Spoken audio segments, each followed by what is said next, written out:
नमस्कार मंडळी, श्री स्वामी समर्थ. मुलांचा विवाह जमत नाही. विवाह जमवताना सतत काही ना काही अडचणी येत आहेत. मुलांच्या विवाहामध्ये विलंब होत आहे आणि मुलांचं वय वाढत चाललं आहे. यामुळं आई वडील आणि मुलं मुली नेहमी काळजीत आणि चिंतेत असतात. परंतु काळजी करू नका. मी तुमच्यासाठी एक साधा सोपा परंतु अत्यंत प्रभावी उपाय घेऊन आलेले आहे. हा उपाय करायचा आहे आपल्याला 25 जून 2026 रोजी येत आहे निर्जला एकादशी आणि त्या दिवशी. उपाय आहे हळकुंडाचा. एका ठिकाणी हळकुंड ठेवायचा आहे, त्याची सेवा करायची आहे. आता कोणती सेवा करायची आहे जी केल्यामुळं आपल्या मुलांच्या विवाहामध्ये येणारे सर्व अडथळे दूर होणार आहेत, मुलांना मनासारखा जोडीदार मिळणार आहे आणि मुलांचा संसार सुखाचा होणार आहे. याविषयीची संपूर्ण महत्त्वपूर्ण माहिती ऐकण्याकरता व्हिडिओ शेवटपर्यंत पहा. त्याचबरोबर चॅनलवर जर नवीन असाल तर चॅनलला सबस्क्राईब करा, जेणेकरून आपले असेच येणारे नवनवीन माहितीमय आणि भक्तिमय व्हिडिओ तुमच्यापर्यंत पोहोचत राहतील. तसेच व्हिडिओ पाहताना व्हिडिओला लाईक करायला देखील विसरू नका. तसेच कमेंटमध्ये श्री स्वामी समर्थ आणि हा व्हिडिओ तुम्ही कोणत्या ठिकाणाहून पाहत आहात हे देखील लिहायला विसरू नका. तर सर्वप्रथम आपण या निर्जला एकादशीचं महत्त्व जाणून घेऊया. पद्मपुराण शास्त्रानुसार ज्याने निर्जला एकादशीचं व्रत केलं असेल, उपवास केला असेल, तर त्याच्या सर्व पापातून त्याला मुक्ती मिळते आणि त्याच्या सर्व इच्छा मनोकामना भगवान श्री हरिविष्णू पूर्ण करतात. साधी एकादशी जी असते म्हणजे दर महिन्याला येणाऱ्या एकादशीला अन्नवर्ज्य केलेलं असतं, पण निर्जला एकादशीला पाणी वर्ज्य केलेलं असतं. आणि पाणी म्हणजे जीवन आणि जीवन पण देवासाठी द्यायला तयार असणं म्हणजे सर्वोच्च त्याग. म्हणून जो व्यक्ती निर्जला एकादशीचं व्रत करतो, उपवास करतो, भगवान श्री हरी विष्णू यांची सेवा करतो, तर त्यांना भगवान श्री हरी विष्णू यांची कृपा प्राप्त होते आणि त्याच्या सर्व इच्छा मनोकामना पूर्ण होतात. या दिवशी अनेक उपाय सेवा केल्या जातात. तसाच एक उपाय आपण देखील आज पाहणार आहोत. तर आपल्याला करायचा आहे उपाय हळकुंडाचा. उपाय करायचा आहे सकाळी. जर तुम्हाला काही कारणास्तव जर सकाळी शक्य झालं नाही तर मग तुम्ही दिवसभरात कधीही करू शकता. उपाय करताना मुलामुलींनी किंवा आई वडिलांनी केला तरी देखील चालेल. तर भगवान श्री हरी विष्णू यांना हळद अत्यंत प्रिय आहे. त्यामुळं सकाळी लवकर उठून आपल्या घराची साफसफाई करायची आहे.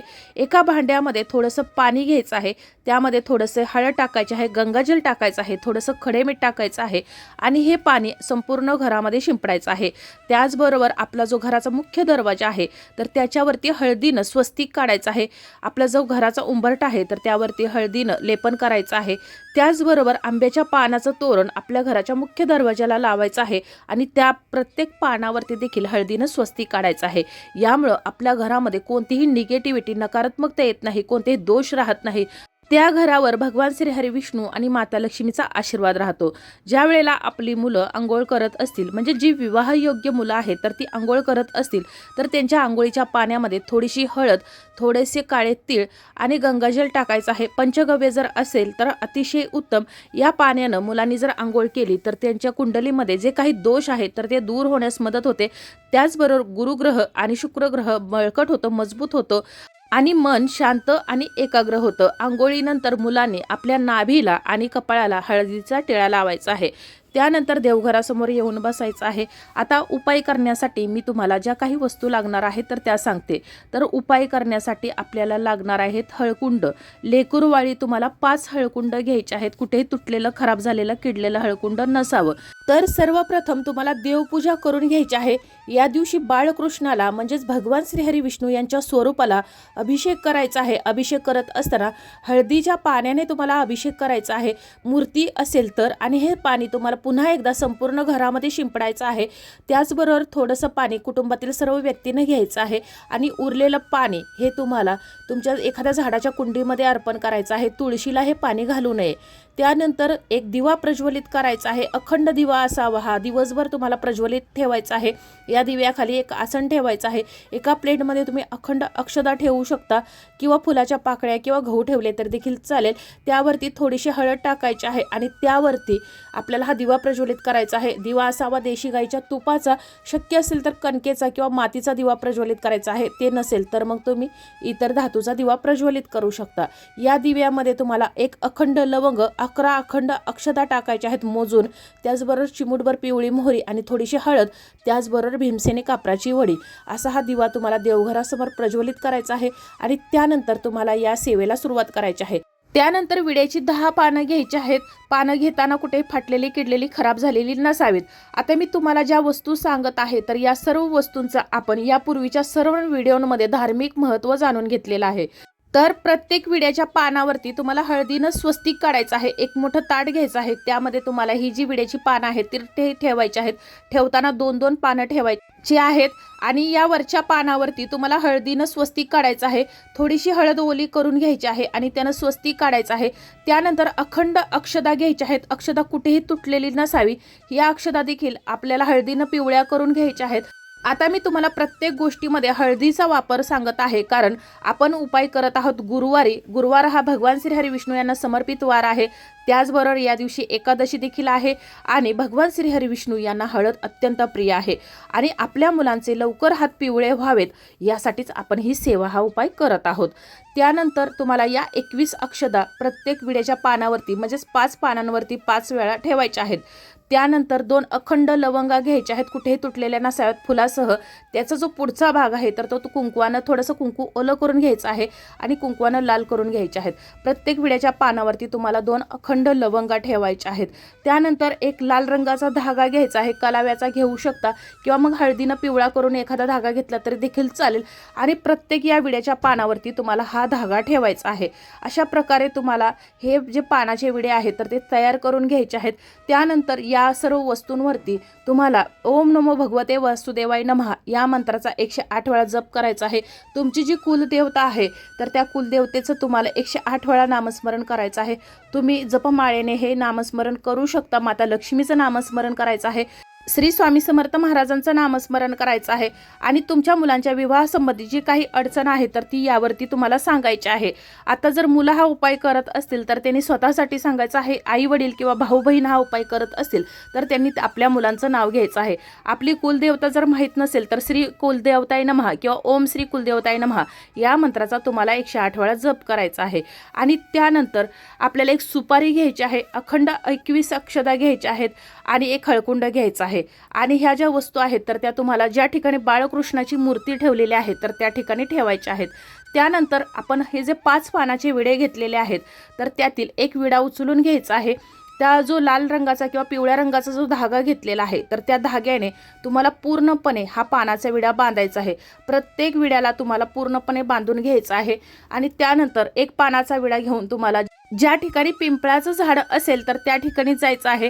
पिंपळाच्या झाडाखाली मोहरीच्या तेलाचा दिवा प्रज्वलित करायचा आहे। दिवा प्रज्वलित करण्यापूर्वी पिंपळाच्या झाडाला पाणी अर्पण करायचं आहे, ते देखील पाणी हळदीचं असावं। त्यानंतर पिंपळाच्या झाडाची पूजा करायची आहे। पिंपळाच्या झाडाला तुम्हाला झेंडूची फुलं अर्पण करायची आहेत, पिवळ्या रंगाच्या अक्षदा अर्पण करायच्या आहेत, धूपदीप दाखवून विधिवत पूजा सेवा करून घ्यायची आहे। त्यानंतर तुम्हाला हे जे पानाचा विडा आणलेला आहे तर त्या पानाच्या विड्यावरती पुन्हा एकदा तुमच्या मुलांच्या विवाहासंबंधित जी काही अडचण समस्या असेल तर ती सांगायची आहे। ओम नमो भगवते वासुदेवाय नमः तर या मंत्राचा जप करायचा आहे आणि या पिंपळाच्या झाडाखाली थोडीशी माती उकरायची आहे आणि त्यामध्ये हा जो पानाचा विडा आहे तर तो ठेवायचा आहे। त्यावरती तुम्हाला माती टाकायची आहे। त्यानंतर एक पिंपळाचं पान घ्यायचं आहे। या पिंपळाच्या पानावर तुम्हाला हा जो मोहरीचा तेलाचा दिवा आहे तर तो प्रज्वलित करायचा आहे। पिंपळाच्या झाडाला 11 प्रदक्षिणा घालायच्या आहेत। दुसरा जो पानाचा विडा आहे तर तो अशाच प्रकारे सेवा करायची आहे। तुम्हाला उंबराच्या झाडाखाली जाऊन ज्या ठिकाणी उंबराचं झाड असेल तर त्या ठिकाणी ज्याप्रमाणे आपण पिंपळाच्या झाडाखाली दिवा प्रज्वलित केलेला आहे तर त्याचप्रमाणे उंबराच्या झाडाखाली देखील प्रज्वलित करायचा आहे आणि हा जो पानाचा विडा आहे तर तो मातीमध्ये त्या ठिकाणी पुरायचा आहे। पुन्हा त्या ठिकाणी देखील तुमच्या मुलांच्या विवाहासंबंधित अडचणी सांगायच्या आहेत। त्यानंतर तिसरा जो पानाचा विडा आहे तर ज्या ठिकाणी स्वामी महाराजांचं केंद्र आहे, मठ आहे तर त्या ठिकाणी घेऊन जायचं आहे। पुन्हा एकदा तुम्हाला या ज्या विड्यावरती तुमच्या मुलांच्या विवाहासंबंधी जी काही अडचण आहे, समस्या आहे तर ती सांगायची आहे आणि हा जो पानाचा विडा आहे तर तो त्या ठिकाणी अर्पण करायचा आहे। त्या ठिकाणी देखील तुम्हाला महाराजांची पूजा करायची आहे, श्री स्वामी समर्थ महाराजांचा 108 वेळा जप करायचा आहे। अशा प्रकारे तुम्हाला ह्या 3 ठिकाणी हा पानाचा विडा ठेवायचा आहे। चौथा जो विडा आहे तर या दिवशी तुळशी मातेच्या पूजेला विशेष महत्त्व आहे, त्यामुळे एक जो विडा आहे तर तो तुम्हाला तुळशी मातेला अर्पण करायचा आहे। तुळशीच्या मुळाजवळ तुम्हाला हा विडा ठेवायचा आहे। तुळशीला चुकूनही स्पर्श करायचा नाही, कारण या दिवशी तुळशीचं व्रत असतं, निर्जला व्रत असतं आणि या दिवशी तुळशीला स्पर्श केला जात नाही। म्हणूनच तुळशीच्या मुळाच्या थोड्याशा बाजूला तुम्हाला हा जो पानाचा विडा आहे तर तो ठेवायचा आहे। त्या तुळशीला तुमच्या मुलाच्या विवाहासंबंधी जी काही अडचण असेल तर ती दूर करण्यासाठी प्रार्थना करायची आहे। अशा प्रकारे तुम्हाला ही सेवा करायची आहे। त्यानंतर उरलेला जो एक शेवट शेवटचा जो विडा आहे तर तो विडा घ्यायचा आहे, तुमच्या मुलाला पाटावरती बसवायचा आहे देवघरासमोर आणि हा जो विडा आहे तर तो 5 वेळा मुलावरून उतरायचा आहे। ज्याप्रमाणे आपण मुलाची दृष्ट काढतो तर त्याप्रमाणे त्या करताना देखील तुमच्या मुलांच्या विवाहासंबंधी जी काही अडचण असेल तर ती या विड्यावर सांगायची आहे। आणि ज्या वेळेला मग तुमची मुलं झोपतात तर त्यांच्या उशीखाली तुम्हाला हा जो पानाचा विडा आहे, म्हणजे ज्यामध्ये आपण हळकुंड आणि या बाकीच्या ज्या काही वस्तू ठेवलेल्या आहेत तर त्या ठेवायचा आहे। आणि दुसऱ्या दिवशी मग ज्या ठिकाणी माता लक्ष्मीचं मंदिर असेल तर त्या मंदिरामध्ये जाऊन हा पानाचा विडा माता लक्ष्मीच्या मंदिरामध्ये तुम्हाला ठेवून द्यायचा आहे, अर्पण करून द्यायचा आहे। त्यानंतर देवघरासमोर आपण सुपारी ठेवलेली आहे, 21 अक्षदा ठेवलेल्या आहेत, तर त्याची तुम्हाला एक पोटली तयार करायची आहे दुसऱ्या दिवशी म्हणजे शुक्रवारी। आणि ज्या मुलांचा विवाह जमत नसेल तर त्यांनी आपल्या सोबत ठेवायचे आहे। आता ही सुपारी ठेवत असताना या सुपारीवरती तुम्हाला हळदी कुंकवानं स्वस्ती काढायचं आहे। त्याचबरोबर तुमच्या मुलांच्या विवाहासंबंधित जी काही अडचण आहे तर एक पेपर घ्यायचा आहे, प्लेन पेपर असावा आणि त्याच्यावरती हिरव्या किंवा लाल पेनानं तुमच्या मुलांच्या विवाहासंबंधित जी काही अडचण आहे तर ती लिहायची आहे, गोत्र लिहायचं आहे, जन्मतारीख लिहायची आहे। या पेपरवर तुमच्या मुलांचं नाव लिहायचं आहे आणि याची एक बारीक घडी घालायची आहे आणि या 21 अक्षदा ही सुपारी आणि याच्यासोबत एक पोटली तयार करून तुमच्या मुलांच्या जवळ कायम ठेवायची आहे। आता जरी दररोज ठेवणं शक्य होत नसेल तर देवघरामध्ये ही पोटली ठेवायची आहे आणि ज्या वेळेला तुम्ही मुलांसाठी स्थळ पाहायला जात असाल तर त्यावेळेला ही पोटली सोबत ठेवायची आहे। दररोज देवपूजा करताना या पोटलीवर तुमच्या मुलांच्या विवाहासंबंधित जी काही समस्या आहे, अडचण आहे तर ती तुम्हाला सांगायची आहे। आता मी तुम्हाला जे 5 पानाचे विडे सांगितलेले आहेत, जे हळकुंड ठेवून तुम्हाला या ठिकाणी ठेवायचे आहेत। आता जर तुमच्या जवळपास जर उंबराचं झाड नसेल तर मग तुम्ही 4च विडे तयार करायचे आहेत। जर तुमच्या जवळपास जर पिंपळाचं झाड नसेल तर मग तुम्ही अशा प्रकारे तुम्हाला ज्या ज्या ठिकाणी शक्य होईल तर त्या ठिकाणी तुम्हाला मी सांगितलं त्याप्रमाणे तुम्हाला हे विडे ठेवायचे आहेत। आणि कुठे शक्य नसेल तर श्री स्वामी समर्थ महाराजांचं केंद्र, तुळशी माता आणि पिंपळाच्या झाडाखाली तुम्हाला ही सेवा करणं गरजेचंच आहे। ही सेवा हा उपाय केल्यानं मुलांच्या विवाहामध्ये जे काही अडथळे निर्माण होत आहेत तर ते सर्व काही दूर होणार आहेत। उपाय करताना ओम नमो भगवते वासुदेवाय नमः या मंत्राचा, श्री स्वामी समर्थ महाराजांच्या मंत्राचा जप करायचा आहे आणि आपल्या कुलदेवतेचं नामस्मरण करायचं आहे। उपाय अगदी साधा आहे, फक्त मनापासून श्रद्धेने करायचा आहे आणि नुसते उपाय आणि सेवा करून चालत नाही तर त्याला मेहनतीची देखील जोड असायलाच हवी। त्याच वेळेला आणि स्वामींवरही विश्वास ठेवा, कारण अशक्य ही शक्य करतील स्वामी। आणि मीही तुमच्यासाठी, तुमच्या मुलांसाठी, तुमच्या मुलांच्या विवाहातील अडथळे दूर करण्यासाठी मी स्वामी महाराजांना नक्की प्रार्थना करेन। तुमच्या मुलांना योग्य जोडीदार मिळावा, त्यांचा सुखाचा संसार व्हावा ही स्वामी महाराजांच्या चरणी प्रार्थना करते आणि आपलाचा हा व्हिडिओ इथंच थांबवते। व्हिडिओ आवडला असेल तर व्हिडिओला लाईक करा, चॅनलला सबस्क्राईब करा आणि हा व्हिडिओ जास्तीत जास्त शेअर करा। धन्यवाद।